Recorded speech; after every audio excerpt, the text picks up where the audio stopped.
So today, there was the Gwent Open last week, Gwent Open number 8, if you want to check out the games.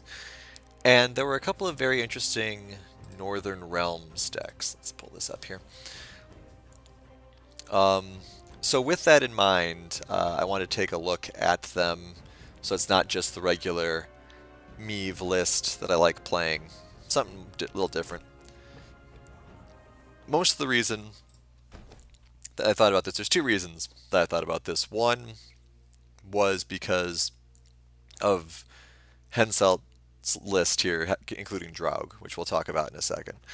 But the other one was just because of how absolutely disgusting the Ada game was. If you haven't seen the Gwent Open, a little bit of spoiler there, but check out the game there. That was, let me make sure I'm giving credit where credit was due. That was Mulligan's Prince Ada deck, or Princess Ada deck, which we'll be looking at a little bit later. Ada deck. And this is Tailbot's Henselt deck. So when I first started playing Homecoming, I was really interested in a full test deck that used, obviously, a lot of Northern Realms cards, a lot of orders because of a full test's ability to give Zeal, but also Draug, who transforms all of your humans into revenants and gives them the ability to destroy a one-cost critter to create another revenant. So it's a big tempo play. You do it on the second turn before the end of the game, so that then you have the ability to end the game the following turn with all your little pings and things like that, or maybe 2 turns even, if the board's in a good enough state. It only affects humans, so this deck that I have here has a lot of humans in it. It's got Selkirk, obviously Geralt's a Witcher, so that doesn't count. Margarita, Shield, Vess, Sergeants, Arbalists, Cavalry. Spectres don't count as that, and then more Witchers. Now, Ronvid is interesting. If you played the beta, you'll remember that Ronvid, after he died, would come back as a one-cost creature at the end of each turn. So that was really good for certain plays that you wanted to do, and just survivability. He was really annoying. Like, really annoying. This version's a little less annoying because you need to summon him back with a soldier, but you can do a lot of things with him. He's a human, so you can create a revenant with him, and your revenants, since they can deal 1 damage to any target, can keep killing Ronvid and keep bringing and then Ronvid can keep coming back and getting killed again, and it creates a fun engine. Now, Henselt's ability. Apologies for the sound effect there. Also, apologies if my volume's a little low. I messed around with my volume settings earlier this week to try to fix some of the sound issues I've been having. But anyway, Henselt's ability, play a copy of an allied unit on the battlefield from your deck, boosted by 4, give it Zeal. So this has a couple of targets. It can bring in Illyrian Cavalry, though we don't really want to do with that. It can bring in a Illyrian Arbalist, which is okay. But the main targets for this is the Kedwedding Revenant, because it creates a 7-cost bronze with the Zeal ability. So it could be an 11-point play if there's a weak 1-cost critter to kill. Very powerful tempo swing, great stuff. So we're going to start with this today, and then we will go to this Ada deck later, and we'll talk about that. I'm sure if you've played Gwent at all, you're familiar with the Ada deck, but we'll talk about it regardless.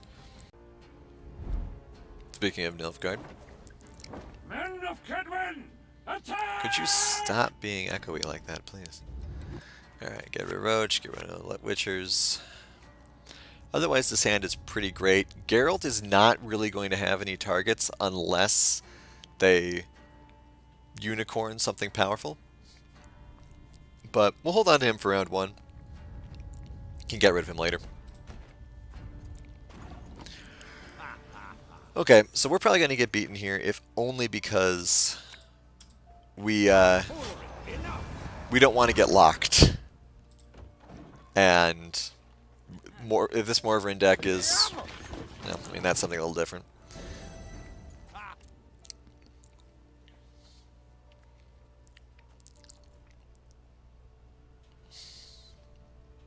so many other potential things that we might want to kill.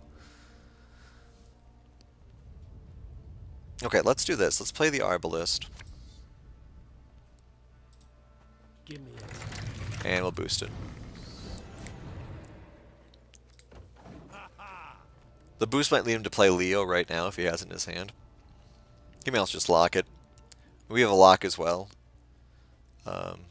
Yeah, okay. So he does play Leo, which is fine.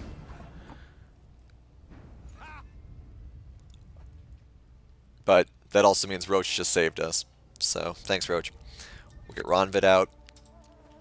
blood alone can my maid's honor unbesmirch. Yeah. Say it again, me. Okay, so that guy I think will lock.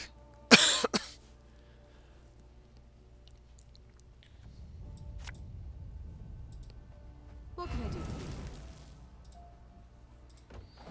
We are playing a lot of our humans right now. But as we see from Henselt, the Revenants can fill themselves up pretty quickly.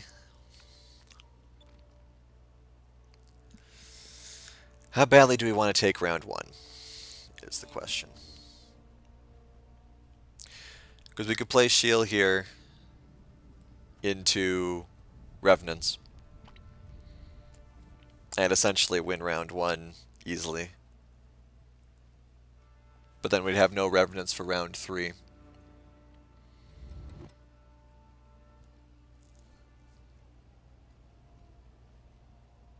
Sure, let's play this out. Why not? Doesn't matter where she goes, so we'll put her down here. I've no interest in politics.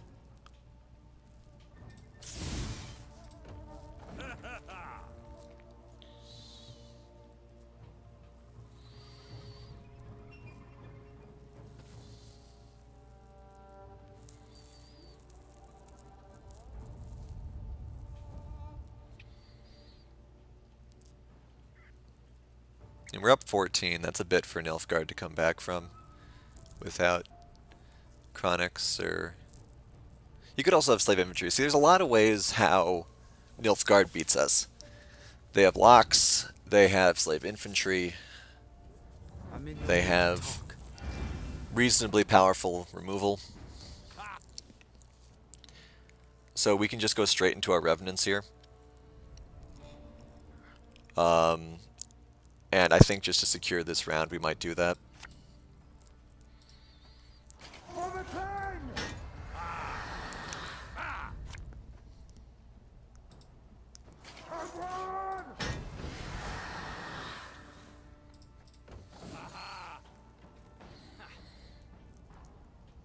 We did not use the 2-point ping because we can do that next turn if he keeps playing this out. We don't want to waste it. We want to have the prep.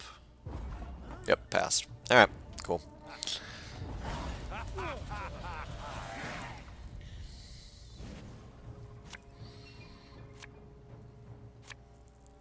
Okay, we have the Lacerate. That's half the battle. We have the Draug. That's the other half of the battle. We're going to get rid of Geralt here, I think. It might be worth the risk. There are theoretically better cards for us to get right now, like Vess. Botchling is also incredibly good.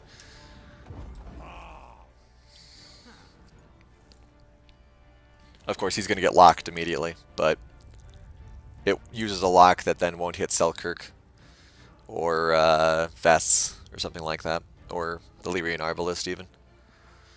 We might actually play the Lyrian Arbalist first. Actually, we might play the Lyrian Cavalry first. We'll play the Cavalry, then the Arbalist, then the Botchling. Move.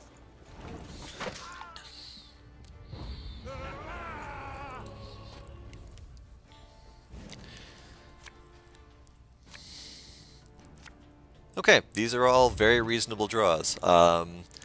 Vincent will help us quite a bit because depending on what kind of Nilfgaard list he's running, he may not have boosts. He could also be running Horn, but you know, we'll cross that bridge when we come to it. We might go Draug and then Vincent. No, maybe not.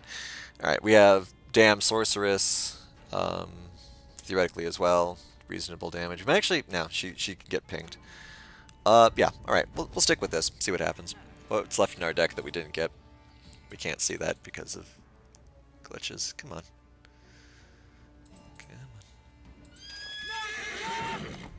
Alright.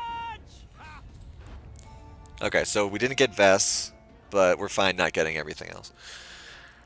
Okay, so he's obviously going to get that engine rolling.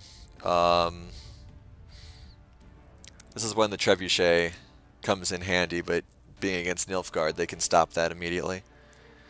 Okay, so we will do our own engine here. God for me, Bilberry's honor. Get Ronvid back. Ah, God, he's so good. You're so fun, I should say. Maybe not good, but he's fun. Got it. Okay. So he only has the lock in his hand. He does not have the removal. That's good to know. That's incredibly good to know. So now we'll try to bait out another lock.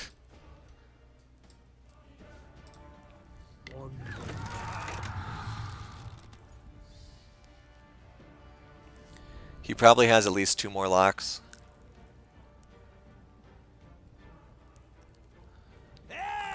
Okay.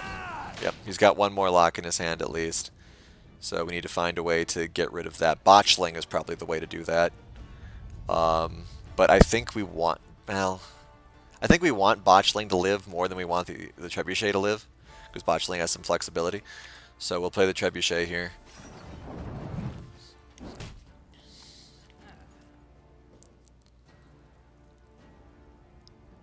As your Imperial Majesty wishes. Okay, so Draug, we lose 6 points there. That is value for him. But we can also now ping our Draug, which is really cool. So we'll play the Botchling now. He'll probably end up locking that, but that just means that the Trebuchet continues to do work, which we're a fan of.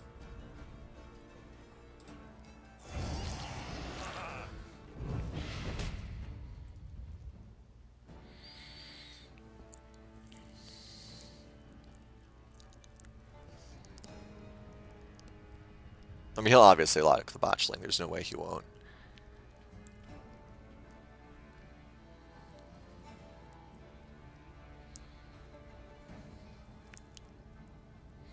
Praise be to the great sun! He doesn't have Leo anymore. Could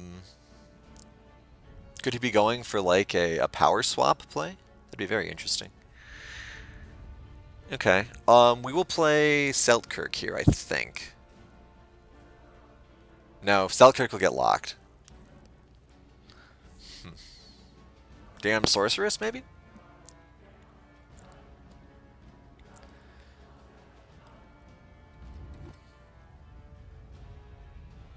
Yeah, we'll do Damn Sorceress here.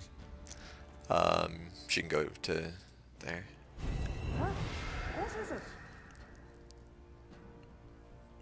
We're mostly we're doing Damn Sorceress now, so that he technically gets a little less value out of any slave infantry he might have.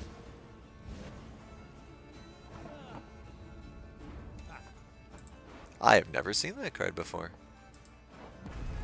Very interesting. Okay. Very interesting. We do still have our Trebuchet going off though.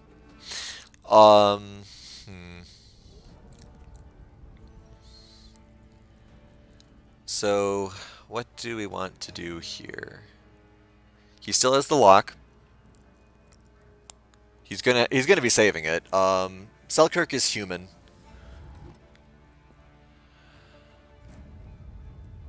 We'll just play Selkirk, get the lock out of the way, I think. We could actually Draug pretty early here, actually.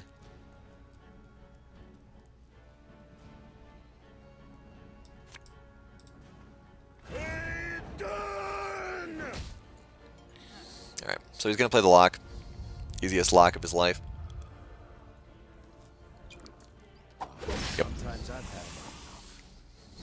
Okay. So this is an 8-point lacerate currently. Well, 6-point actually.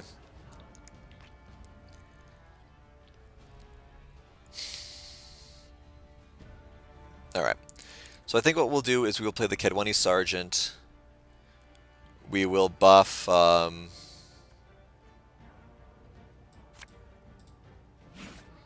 killed for less. How greedy do we want? We don't want to be greedy. We'll buff around a bit. 1, 2.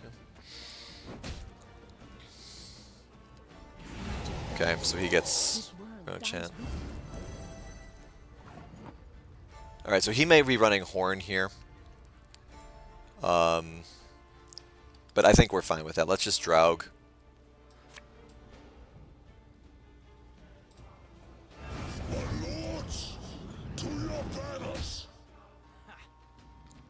Alright, so he can't lock all of these. He can't kill all of these. If he's smart, if he's running any sort of lacerate, he'll lacerate the lower row. My powers are yours to command. It's interesting. Okay, so now he's going to boost dudes. But that's not going to help him.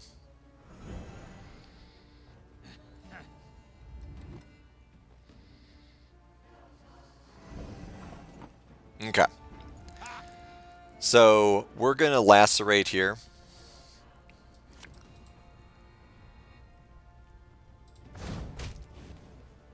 Okay. And then we are going to ping that. Ping that. Ping this. Ping this. And ping that. Trebuchet's been getting a lot of work done. An interesting choice.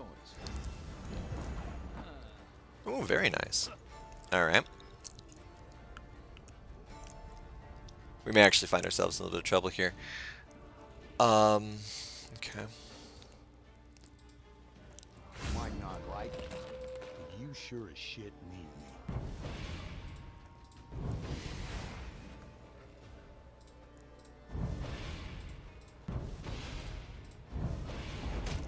Whew.